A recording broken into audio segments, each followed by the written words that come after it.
that way. So you say that the Arror and Kimwarer Dam, you've recently said that you are going to complete it should you be elected president. Yes. Why did it fail? I will. Yes, I will. It didn't fail. It was meant to fail. I mean, let me tell you.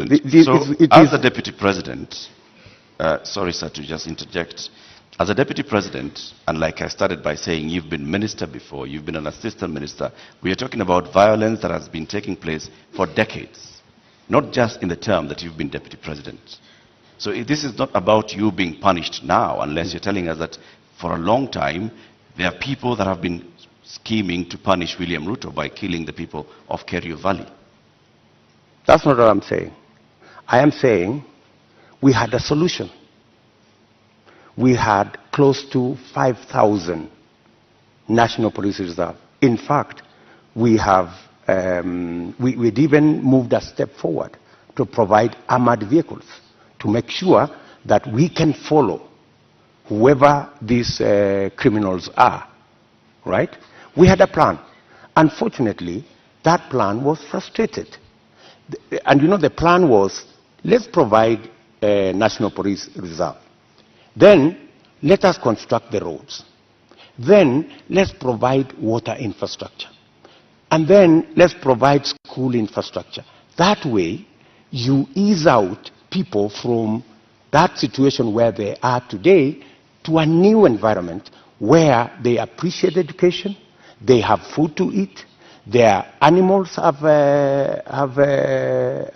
water and pasture, and then you can develop that region. In fact, in my mind, that's where the future of Kenya is, because we have huge tracts of land in that region. And the fact that people have been fighting in that region forever doesn't mean that they should continue fighting. We should find a solution. Honorable Ruto, let's go back to the issue of water, and you've mentioned the Kimwarer and Arror dams. And you say that as well was cancelled to punish you? That was cancelled for political reasons. For political reasons.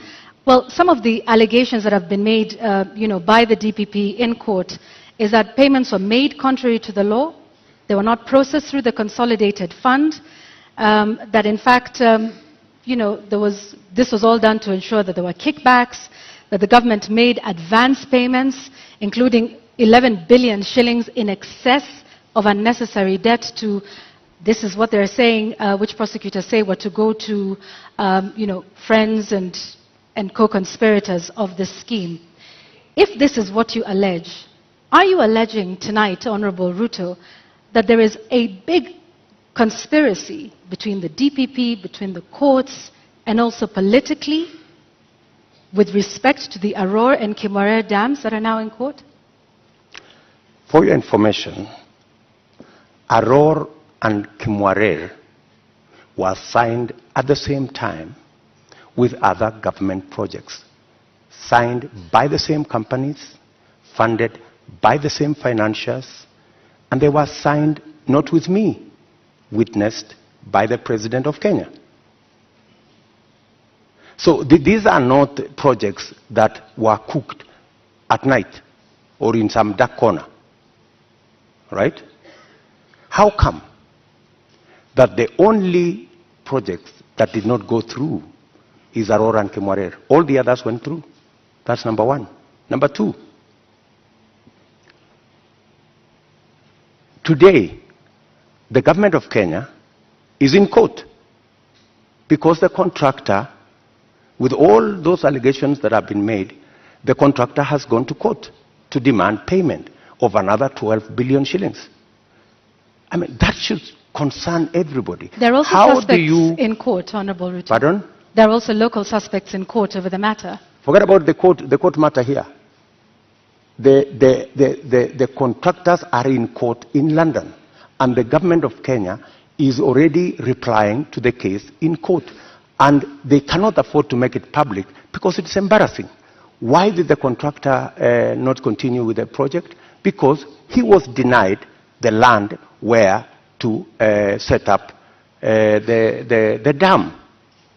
And that was an undertaking by the government of Kenya, that we're giving you a contract, we're going to give you land, we're going to give you this infrastructure for you to carry out, for you to build the dam.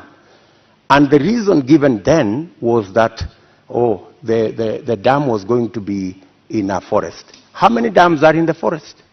We have Yamo Dam in the forest. We have many other dams in the forest. So I think, we have to be honest with ourselves. And that's why I am looking forward to the day somebody will step forward and actually tell the country how will the government of Kenya lose 20 billion shillings that was supposed to build Arror and Kimwarer, and yet there is nothing on the ground. What was this? What was this sinister motive? Do you believe money was lost? I don't believe any money was lost. And even if money was lost, people should be taken to court. But you said around 2019 that it was 7 billion shillings that was lost. No, and not I the didn't 21 say that. that was being alleged by the DPP. I didn't say that. Check my statement. I am very clear about what I said. I said 7 billion shillings was paid. Right? That's what I said. And for your information, I said that 7 billion shillings that was paid was actually insured. The reason we should be asking is, why hasn't the person, the company who insured that money, why haven't they been asked to pay? Because the company that insured that 7 billion is a well-connected company. That's why the demand letter has not been put to them. So what you're alleging... And you see, Kenyans will one day really marvel at what really happened in this Kimwarer and Arror Dam. You will be shocked. Tell us what really happened, because what it sounds like is you're alleging the investigating authorities, the DPP, the courts. There are suspects in court at the time, including former Cabinet Secretary Rotich, who I believe was charged afresh a couple of months ago over this issue. If this is all politically instigated, are you then saying that all of these authorities, different arms of government, are conspiring against you, from investigators to the DPP to the courts, to punish you, Honorable Ruto? Let me ask you. That matter has now been in court for 4 years. It has not moved an inch. It's been dancing. This person, today you're being charged, tomorrow, no, remove this person, the next day, remove this person, the next day, change the charges, because somebody is actually waiting for another government to come and carry the shit, unfortunately. And that's what's going to happen. That's why that case has never moved an inch. Mention after mention, after story after story. I mean, surely, how can we lose 7 billion, another 12 billion that is going to be incurred by this government? And it's an act of political convenience. You just said we didn't lose 7 billion. No, I'm just saying eventually we will. I mean, if it is not sorted out.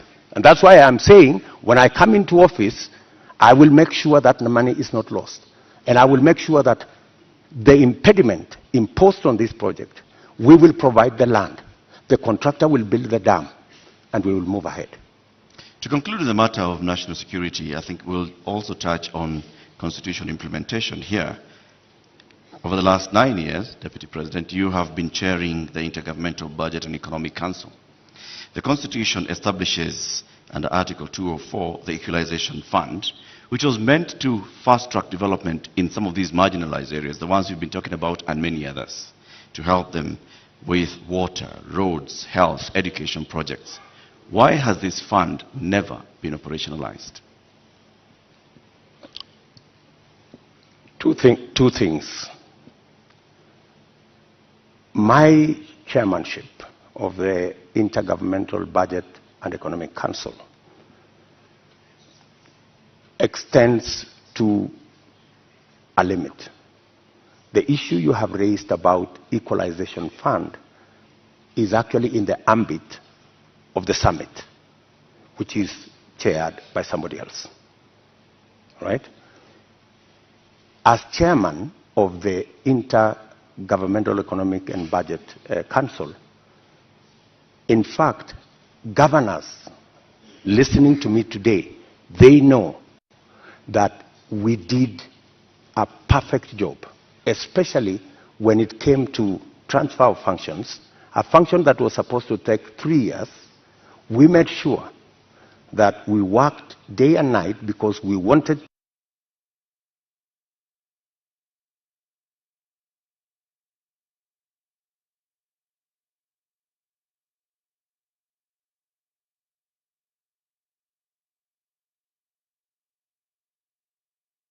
chair of the council on every matter, whether it was grants, whether it was matters to do with conditional grants, whether it was making sure that there is a balance between what goes to national government and what goes to county governments.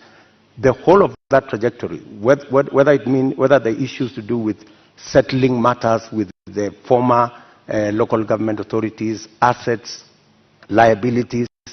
I have been working on that with many governors, and we have made tremendous progress, including the final one that we concluded the other day, where counties now, as entities, can borrow money.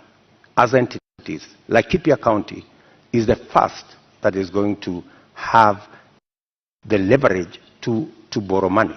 So I have a track record on what I have done. Thank you, Mr. Chairman of IBEC. Now let me ask the question to the Deputy President. Why has the Equalization Fund never been operationalized 12 years after the promulgation of the Constitution? The Equalization Fund, as Deputy President I can answer, the Equalization Fund, halfway through, there was a big argument between who will implement this Equalization Fund, because it was under the national government.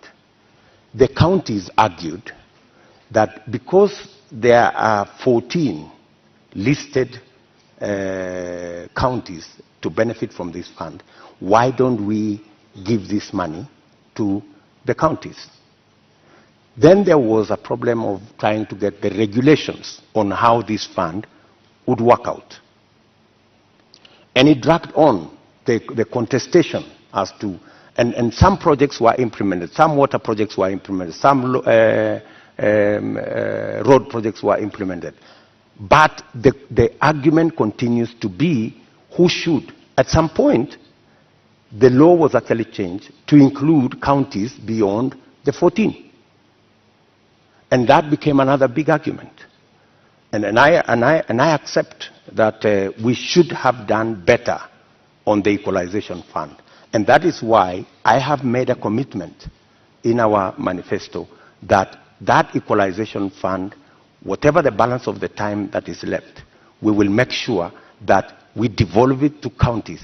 In my belief, the counties are better placed to run that fund than the national government. Thank you, Honorable Ruto. I'd like us to move to the next topic of discussion here tonight, and that is constitution and governance. 13 years since the adoption of the Constitution of Kenya 2010, citizens continue to complain about non-effective implementation and a weak culture of constitutionalism. Honorable Ruto, which part of the Constitution of Kenya do you think has not been implemented with fidelity, and why? I think we should sort out the two-third gender rule. I think we owe it to the people of Kenya, and especially to the women of Kenya, that this part of the Constitution is implemented. I believe that we need to sort out certain matters to do with devolution, like the one I have said, the Equalization Fund. I think it was wrongly put under national government. It should go to the counties. I also believe that there are functions that should not have been made contingent or shared functions between the national government and the county government. Local authorities, regional authorities, for example. Those are functions that we should either agree to be managed by counties jointly or to be subsumed into county governments. If it is Kerio Valley, how do we split it so that the counties in the Kerio Valley develop? We have a Kerio Valley Development Authority. Should that be managed by the national government? I don't think so. I think it should be managed by the counties in the Kerio Valley. So these are some of the functions that I think we need to clarify. We need to complete the implementation of the Constitution. I have raised, for example, the matter of the Judiciary Fund.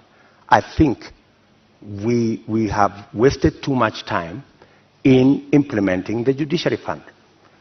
After I pushed so hard, this year, 1st of July, the Judiciary Fund was operationalized because I have been talking about it for the last year and a half.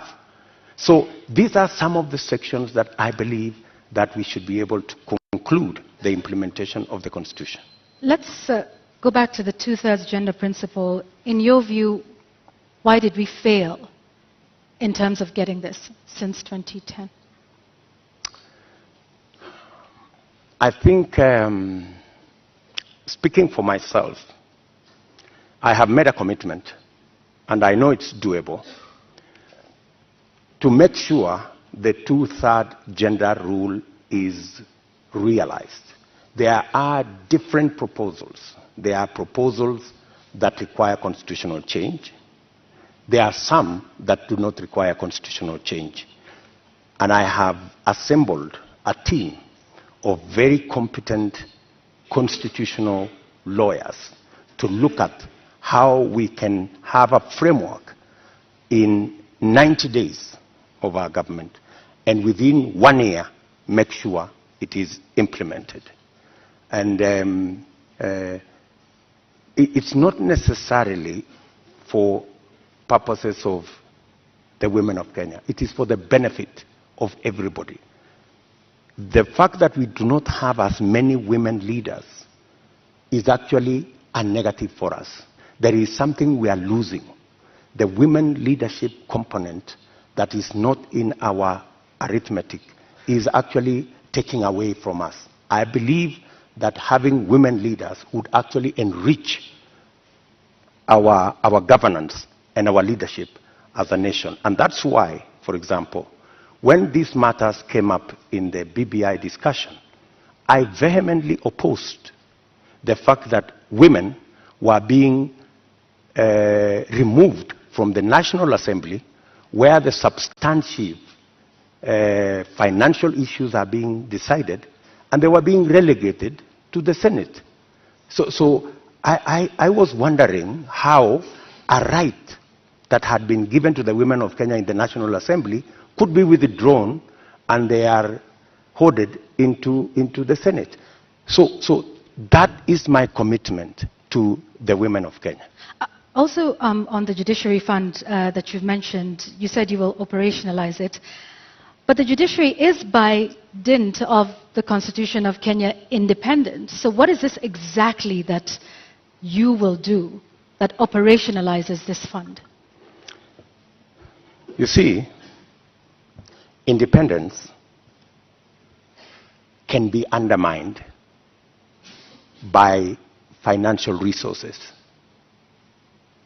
The reason why the judiciary has been raising this issue over and over is because, much as they have their independence, their financial requirements are still subject to other pieces of legislation, which is against the Constitution. The Judiciary Fund is supposed to draw resources directly from the Consolidated Fund. Once approved by Parliament, that should be it. And in fact, because of the push that I have had on the Judiciary Fund for the last 1.5 years, it was actually operationalized in June. So you do have some influence, Honorable Ruto, within this government? If you look at, I have been pushing in the public, because that's what I said. When I said I'm going to set up the Judiciary Fund, I think somebody decided to say, this fellow is pushing too hard. Let us implement this Judiciary Fund so that he loses this card. He cannot take it to the people of Kenya. I so don't you mind do that. have some influence. We have achieved it anyway. So you have some influence, Honorable Ruto? Because previously, in this conversation... Of course I have influence. But in this conversation previously, you have said there's limits to what the Deputy President can do. I have influence nationally on pushing agendas. I may not have... Such as disclosure of SGR as Deputy President. I didn't push the Judiciary Fund as Deputy President. I pushed it as a leader. Why couldn't you do that then for a number of the other issues that we have discussed here tonight that you have said you did not have influence over? I have pushed back, for example, on the issue of the BBI. I pushed back heavily. And I deployed a lot of influence. And actually, by God's grace, we managed to stall it. Our competitors are saying they are going to go back to it immediately after the election. But I think it was a complete waste of resources, and it was actually not made in good faith, because a constitutional change that seeks to undermine the independence of the judiciary is a dangerous constitutional change. A constitutional change that seeks to subsume the executive and the legislature and take us back to where we were in the Nyayo days is actually taking us back, not taking us forward. And that is why I made my position very clear in the public domain. Honorable Ruto, do you believe in the independence of the judiciary? Pardon? Do you believe in the independence of the judiciary? I don't know how to answer you. In fact, if there is one person who has fought for the independence of the judiciary, it is William Ruto. I am the only person with a few of my friends who stood up to the so-called ombudsman that was supposed to be injected into the judiciary, appointed by the executive to supervise the judiciary, something I totally disagree with. You talk about you being the biggest defender. However, the administration which you have served since 2013 has been cited several times for disobeying court orders. Let me give you one example, or a few. Former Air Force commander waiting for 6 years to be restored to his rank and given 71 million shillings compensation. NYS service official injured in the line of duty, yet to receive 3.6 million shillings by the courts. There is a number of those, including the matter involving the swearing in of judges. This is an administration in which you sit. In fact, former Chief Justice David Maraga has often lamented the executive's disregard of court orders. You are the second in command of the executive and of the Republic of Kenya.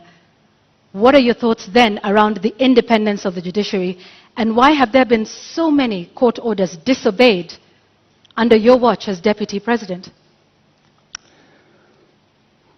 Two things.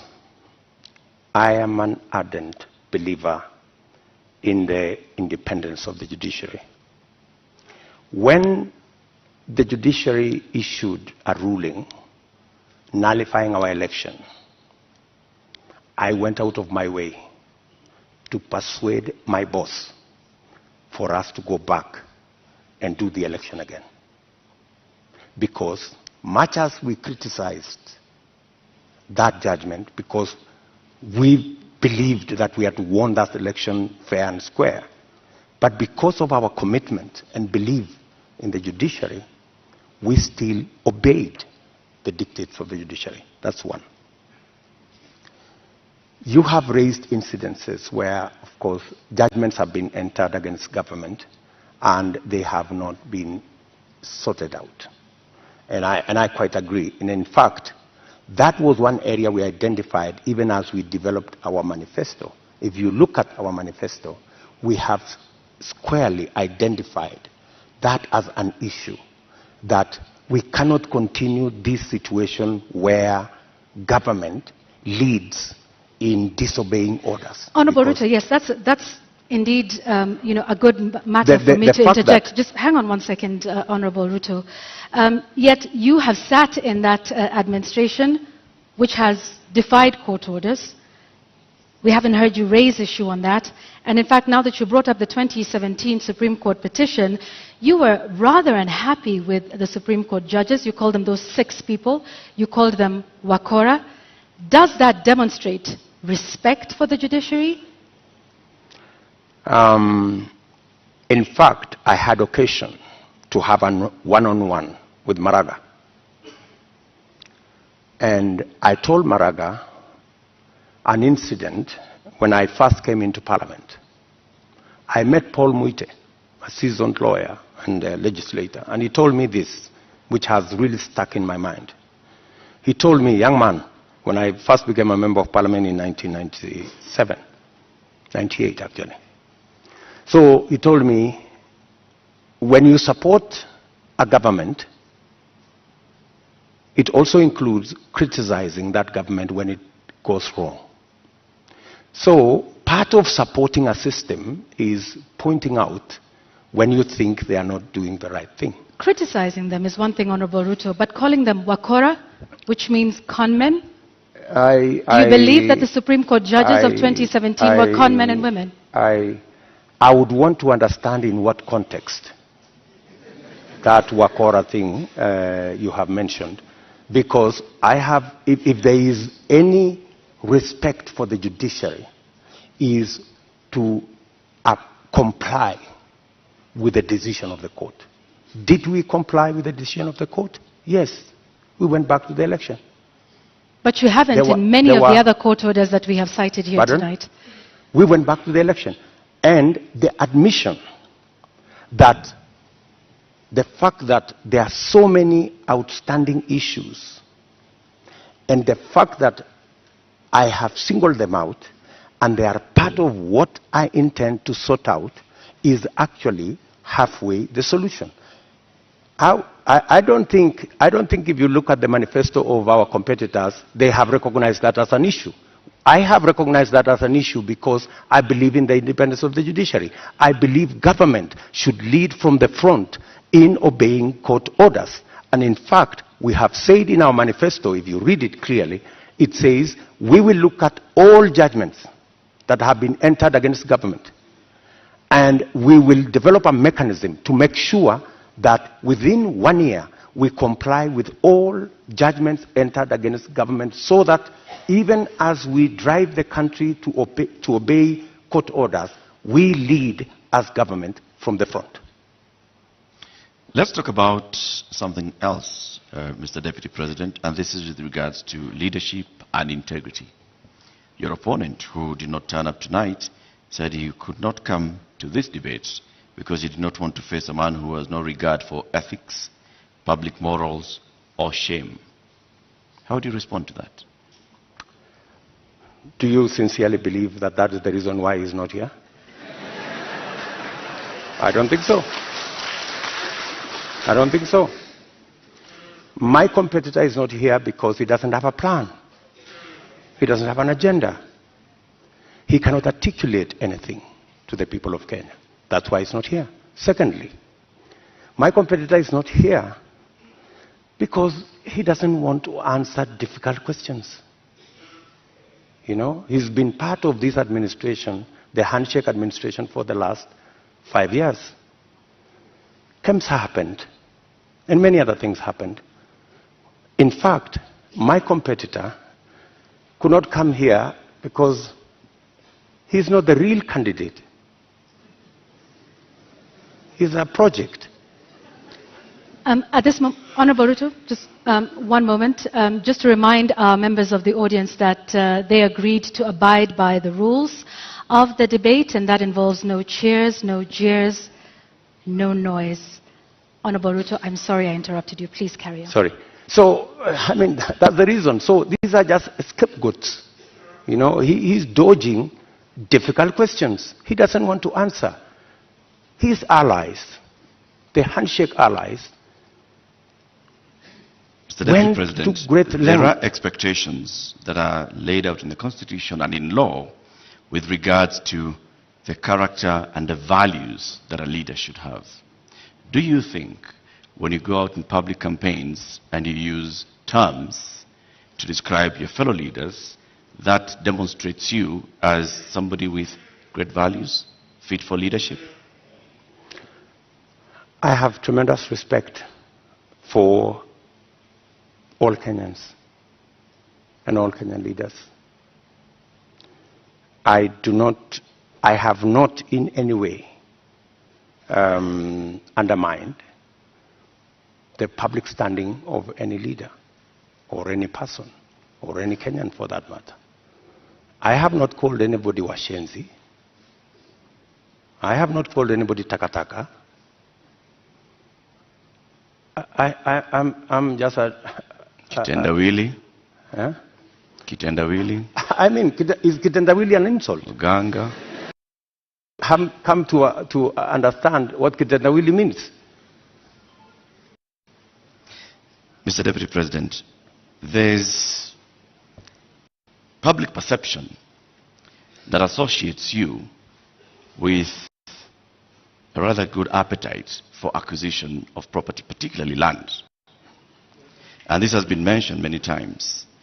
Questionable acquisition of land, this has been said publicly, Taita Taveta, in Transmara, the former Vice President's house, the late Joseph Murumbi, and others. In fact, there was a conviction in court with regards to 100 acres of land that you were ordered to surrender back to its rightful owner and also pay some reparations.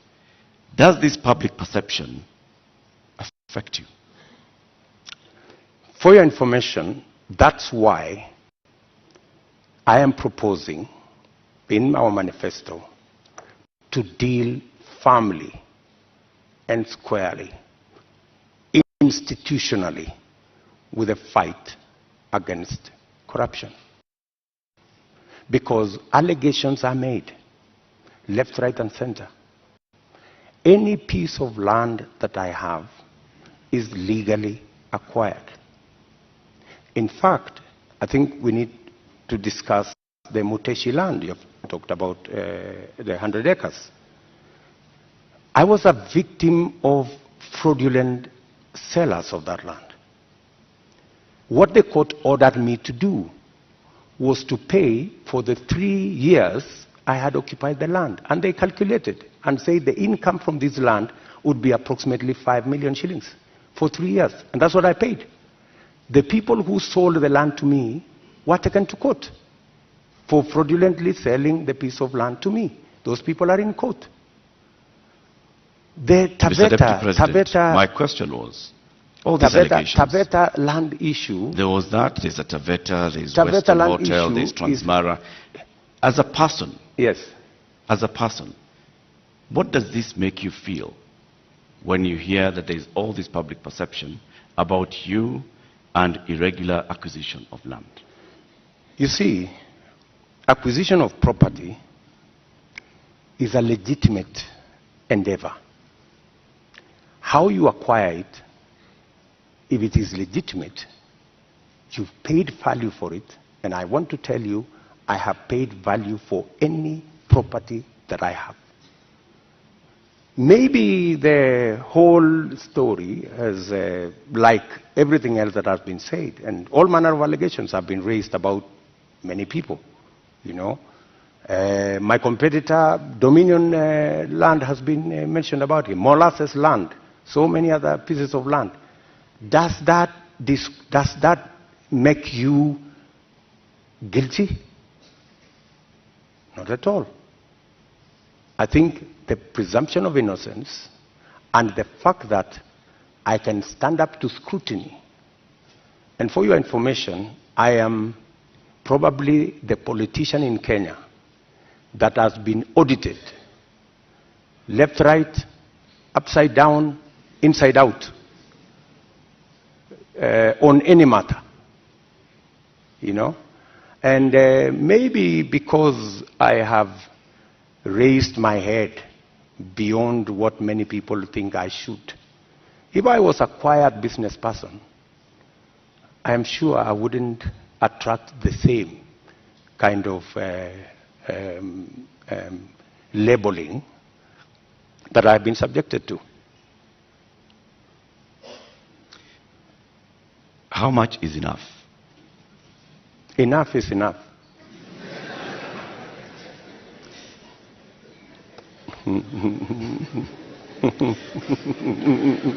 Mr. Deputy President.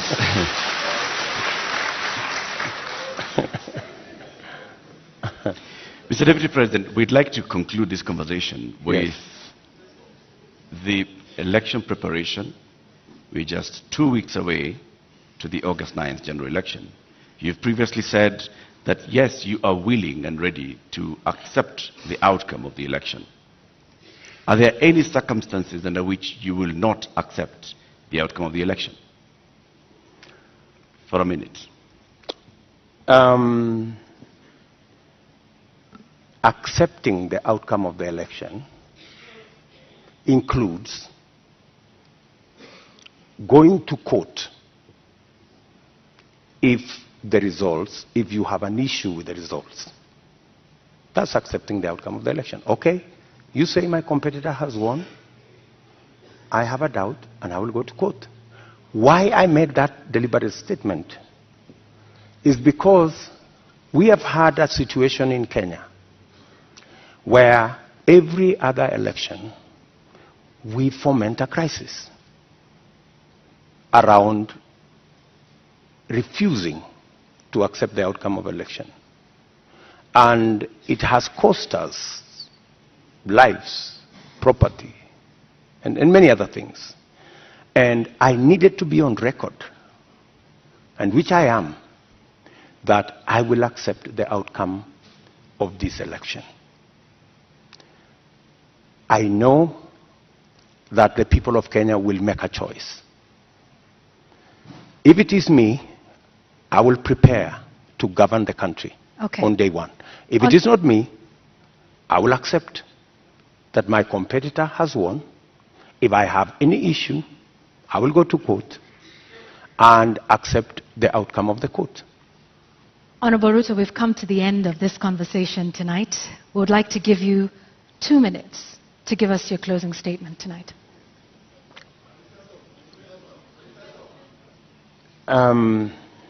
I think it is very important for us to look at this election against what is the competition. Our competitors have run away from this debate in total contempt to the people of Kenya, because it's not William Ruto who is going to make this choice. It is the people of Kenya that we are speaking to. They have very little regard for the people of Kenya. They think the deep state is going to make the decision. They think that the system is going to make the decision. I want to tell the people of Kenya tonight that they are the ones who will make the decision on the 9th of August. Their vote is what will make the next government happen. And I want to encourage them to disregard the propaganda, the mobilization of chiefs and all these people and the provincial administration and the whole of this contempt and madharau, and tell them tarehe 9 mwezi wa 8 wa Kenya, ninyi ndio mtaamua serikali ambayo inakuja. Na mimi nawaambia serikali ya Kenya Kwanza itapunguza gharama ya maisha. Tutahakikisha kwamba watoto wetu milioni 5 wako na ajira. Tutahakikisha kwamba kila mmoja wetu anaweza kwenda hospitali na kuwe na bima ya afya, na tunaweza pia tutahakikisha kwamba kuna maji na watoto wetu wanasoma. Tuko na mpango. Tarehe 9 mwezi wa 8 waamuke, wapige kura, watengeneze serikali, tuende mbele pamoja. Shukran sana, Mr. Deputy President. Honorable Dr. William Ruto, thank you for making the time for us tonight. Thank you very much. That's right.